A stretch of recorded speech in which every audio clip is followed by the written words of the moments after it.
2019년 9월 26일 목요일 돈다방 미쓰리 시작하겠습니다. 과연 9월 25일 수요일 우리나라 증시는 왜 그렇게까지 발작을 했을까요? 트럼프 대통령의 탄핵? 그게 그렇게 대수라고, 그죠? 제가 생각했을 때 9월 25일 우리나라 증시가 그렇게까지 발작했던 이유는 저는 딱 한 가지라고 보고 있습니다. 제가 월요일 방송에선가요? 말씀드렸던 것처럼, 우리나라 증시는 지금 현재 사상누각이다. 기초가 튼실하지 않다.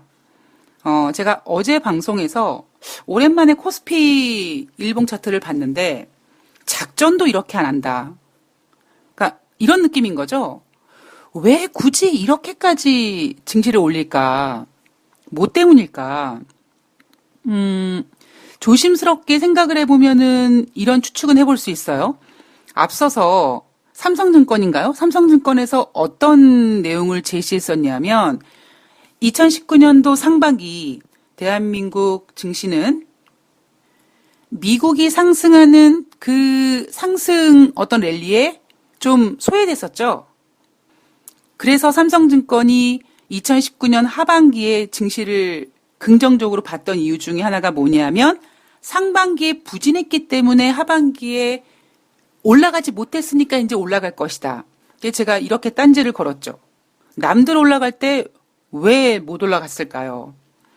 그래서 만약에 삼성증권의 그런 주장에 좀 힘을 실어주면 이제 곧 4분기, 이제 조만간 2019년도 연말이 다가오니까 최소한 미국 증시가 지금 물론 27,000포인트가 아직까지 회복이 안 되고 있습니다만 그래도 26,970포인트 반올림해서 27,000포인트니까 자 그렇다면 우리나라 증시가 2019년도 연말에 2,000포인트에서 머무르는 건 좀 아닌 것 같다.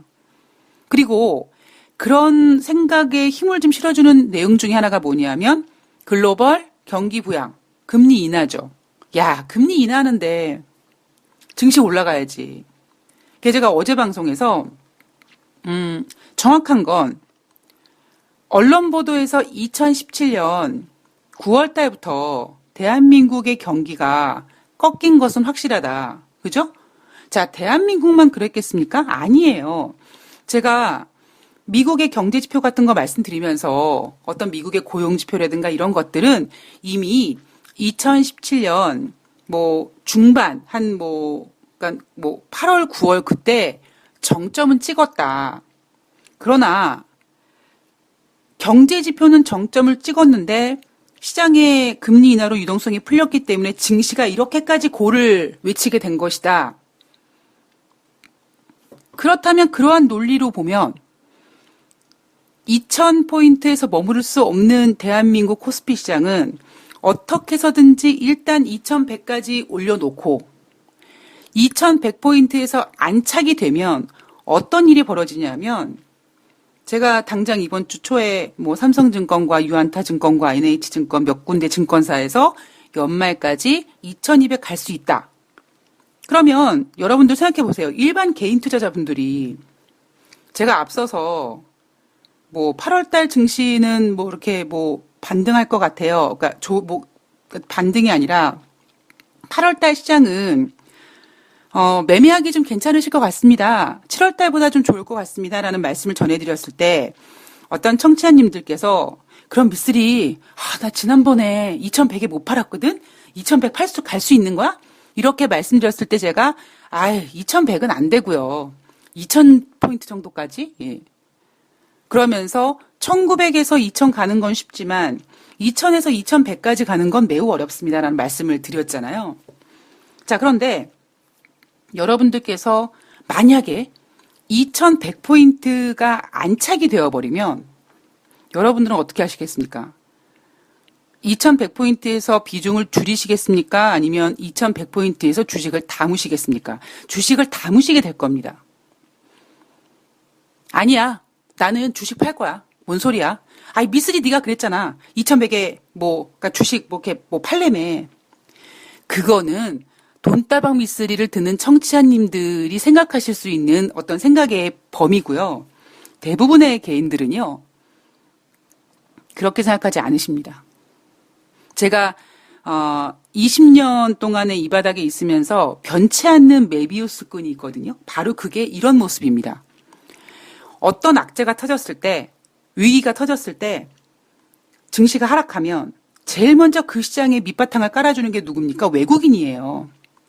근데 그 외국인들이요, 어떻게 매매를 하냐면 계속 증시는 그렇게 증시를 급락시킨 재료가 시장에서 영향을 끼치는 상황 속에서 샀다 팔았다라는 거를 이렇게 보여주면서, 야, 외국인들이 사니까 한번 개인들도 한번 사볼까라는 생각을 못하게 만드는 거죠.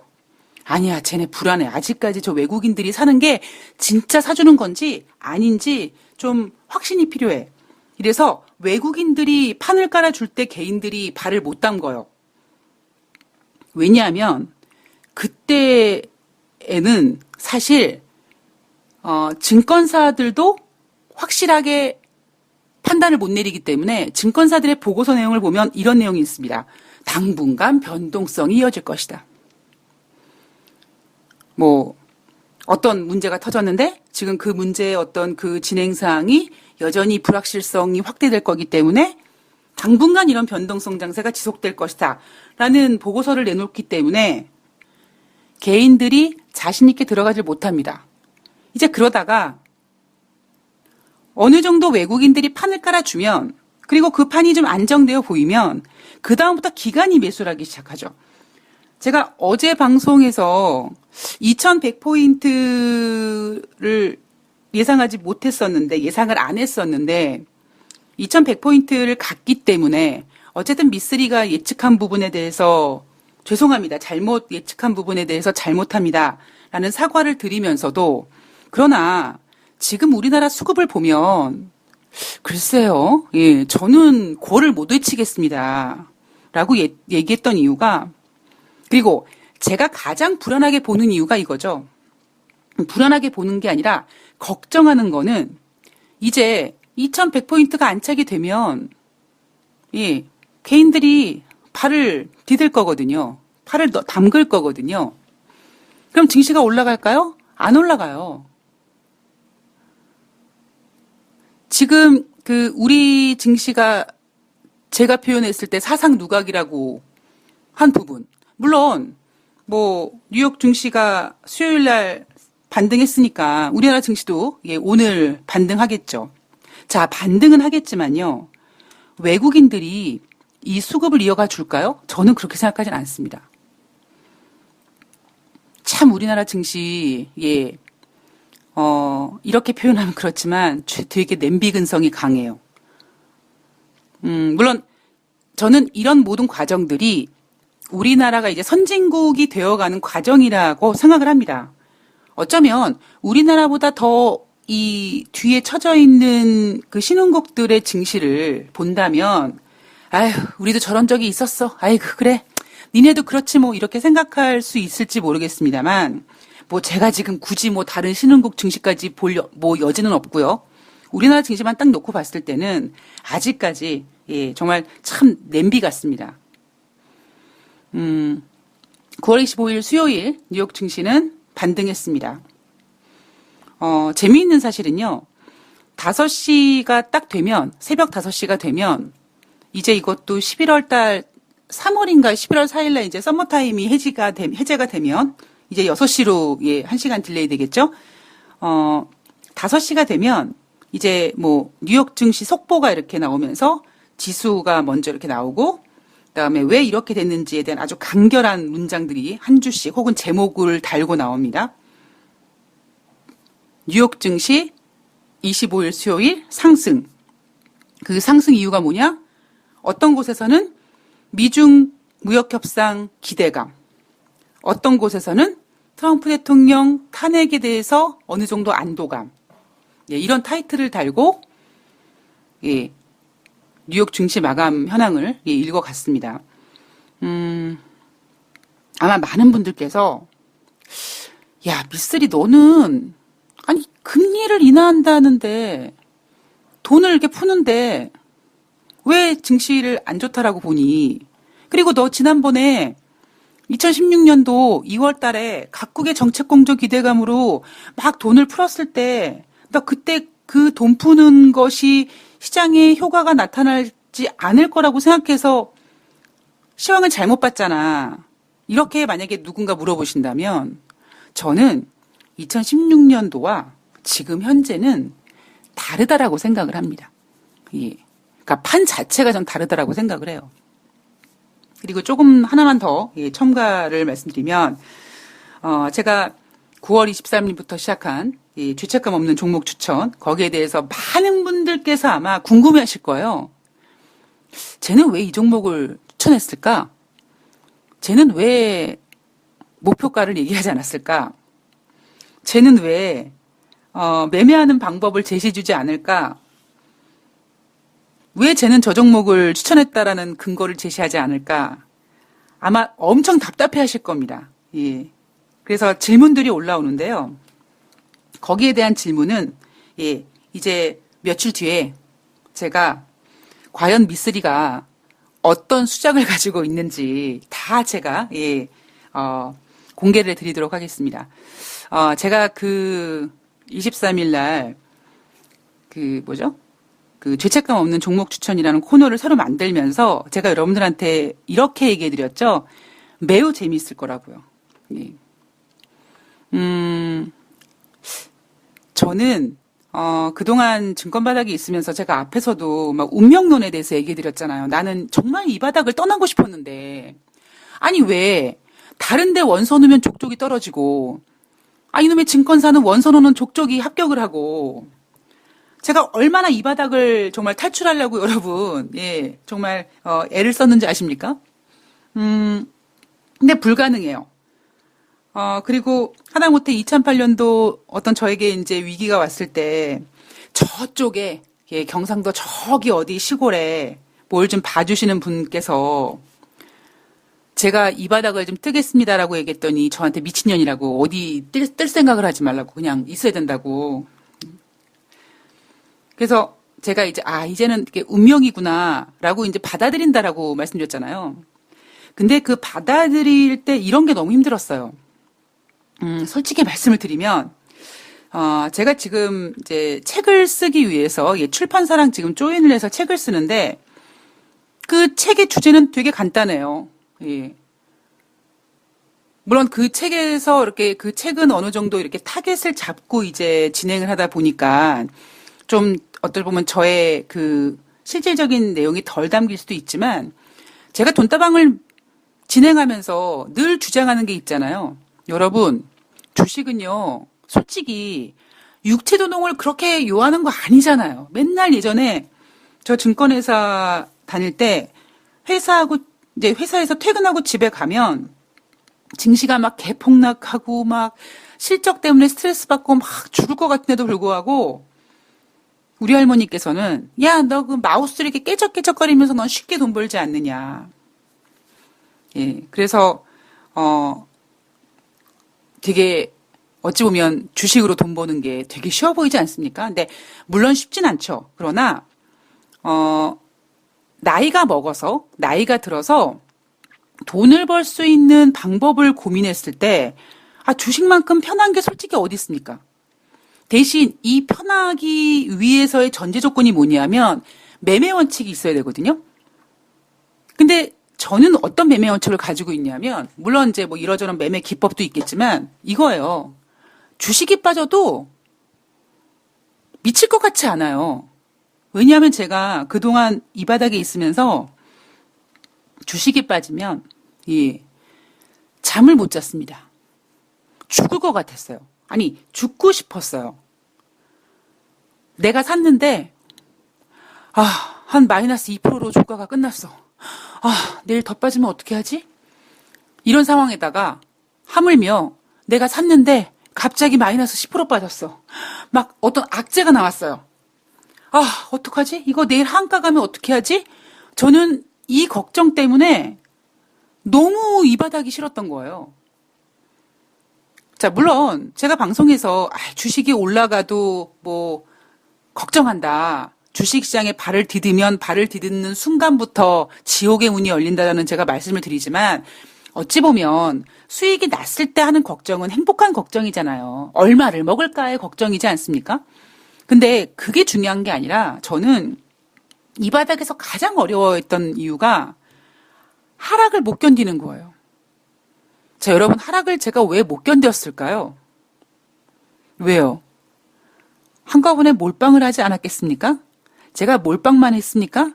저는 제가 증권사 다닐 때 저희 지점에서 현금 미수의 여왕이었어요.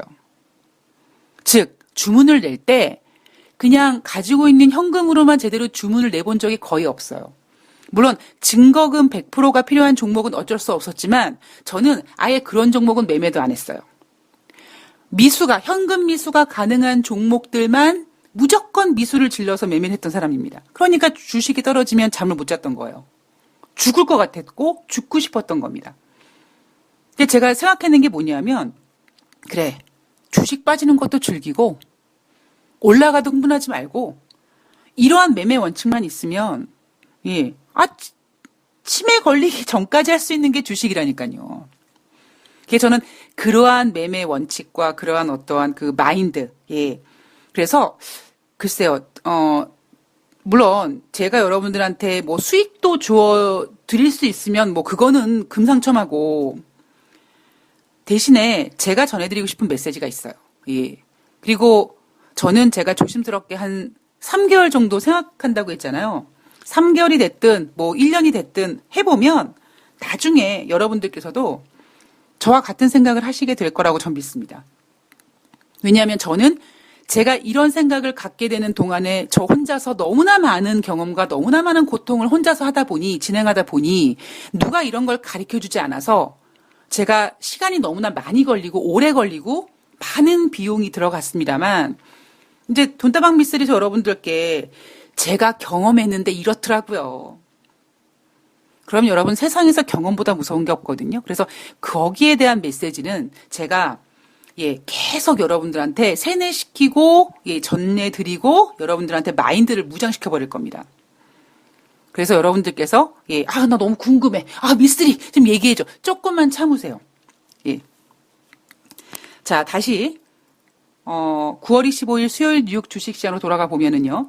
다우지수가 0.61% 상승해서 26,970포인트, 나스닥이 1.05% 상승해서 8,007포인트, S&P 500이 0.62% 상승해서 2,984포인트로 마감을 했습니다.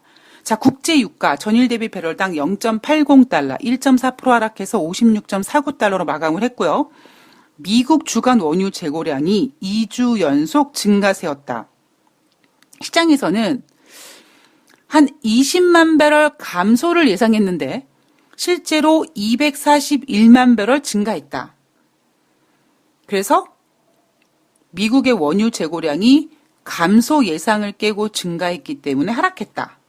또 하나, 사우디가 이제 하루 생산량을 1130만 배럴 수준으로 회복했다.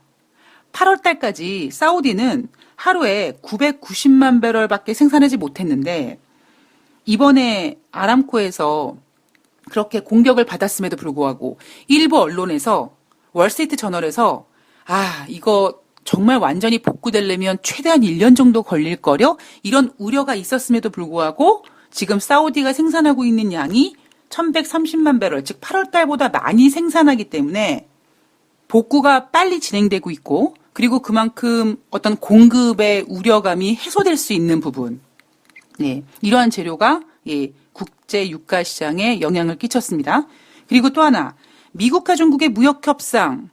이게 뭐 우려일 수도 있고 협상에 기대일 수도 있는데 이거는 제가 뒷부분에서 트럼프 대통령의 어떤 탄핵과 관련돼서 정리를 해드리도록 하겠습니다. 어쨌든 이날 국제 유가는 아주 단순하게 사우디의 원유 생산량이 회복이 됐다더라 라는 이유 때문에 국제 유가에서 하락이 진행이 됐습니다.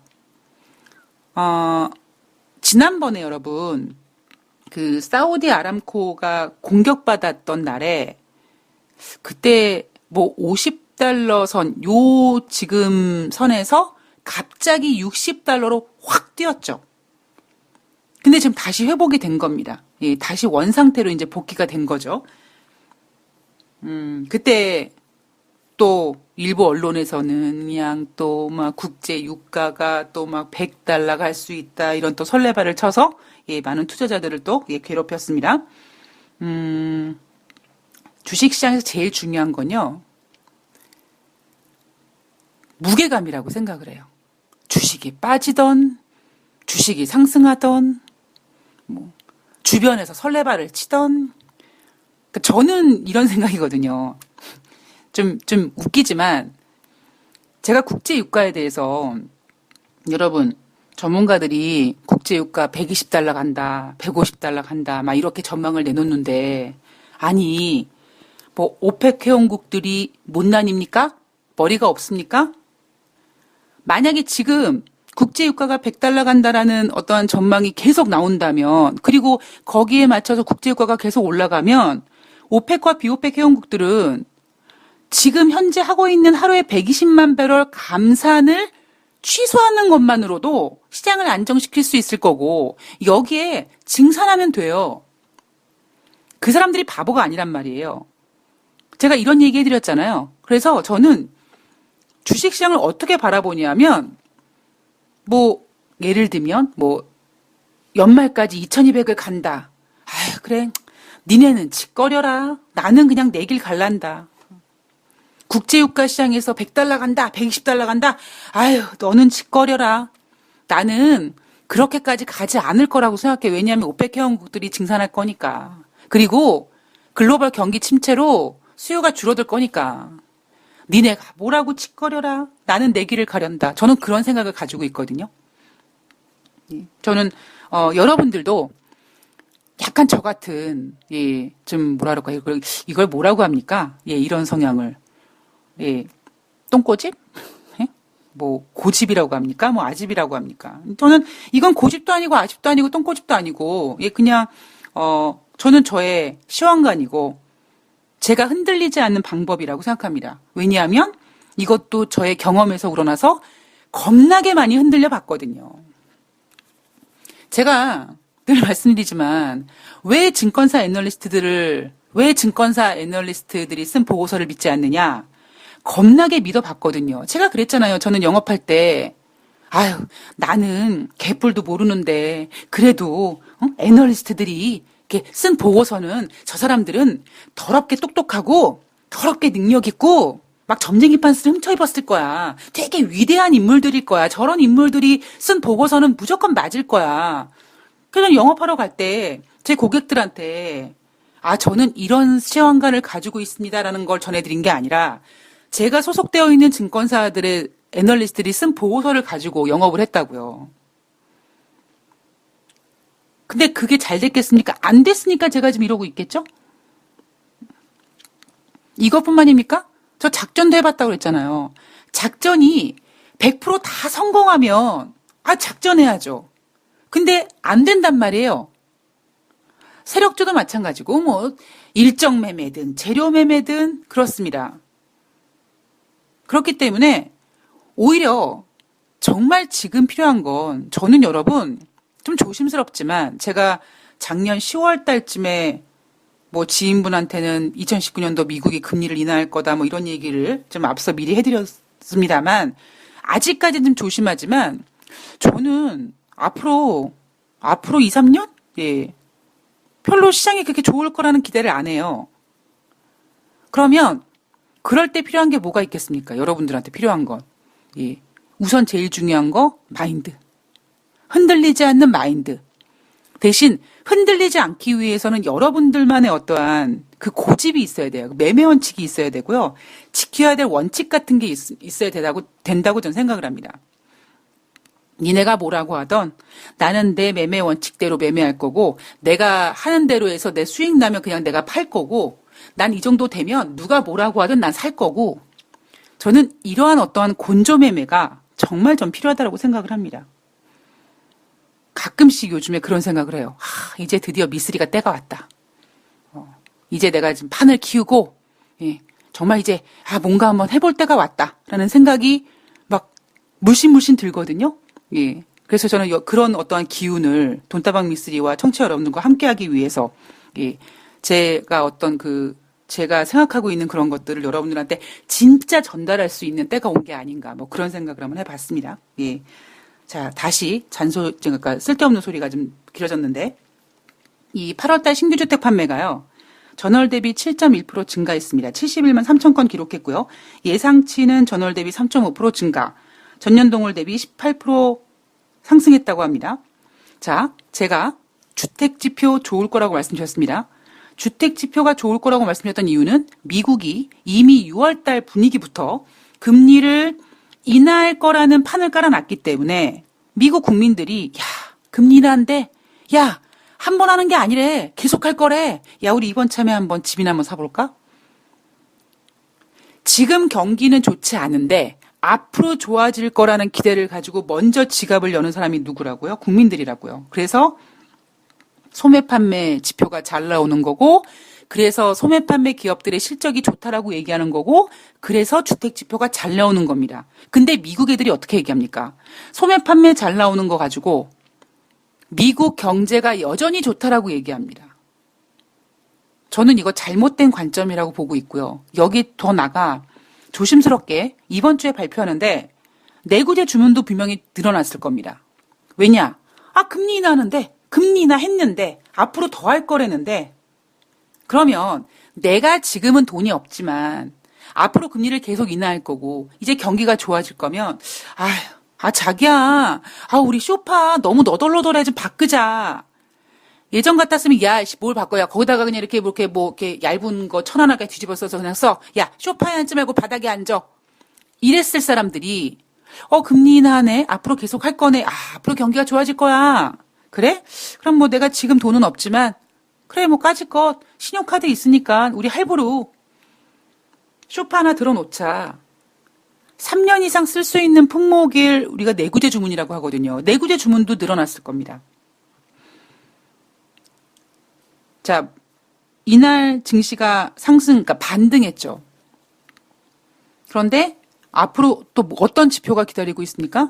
2분기 미국의 GDP 경제성장률 확정치가 기다리고 있습니다. 지금 트럼프 대통령 엄청나게 몰려 있어요. 제가 어제 이제 뭐 전쟁에 관련된 이야기를 해드렸는데, 트럼프 대통령 탄핵이 될까요?